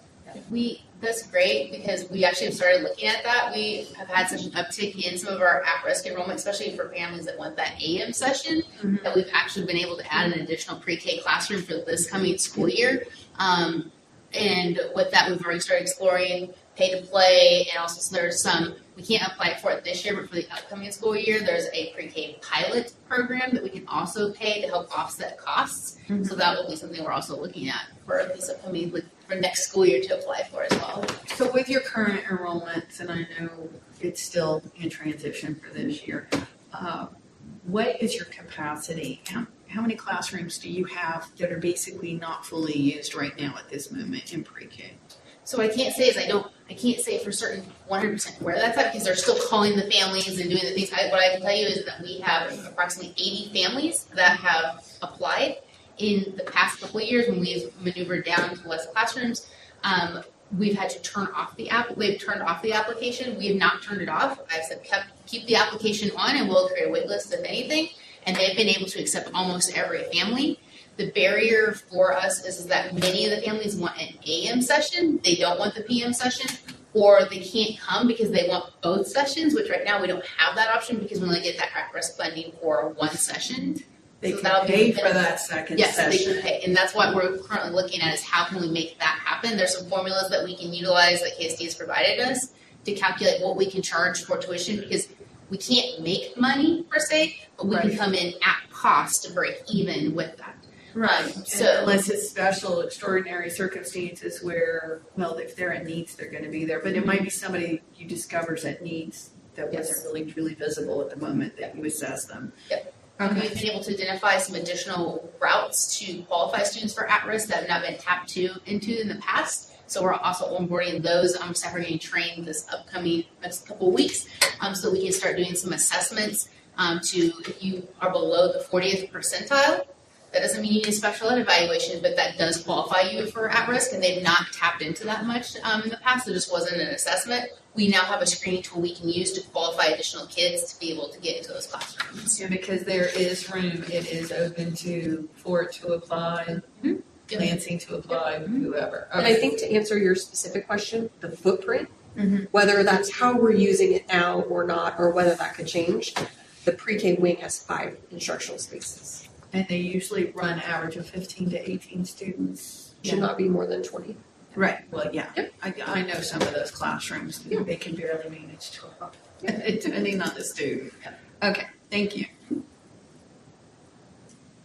Anything else? All right. Then we are adjourned. It's 6:51.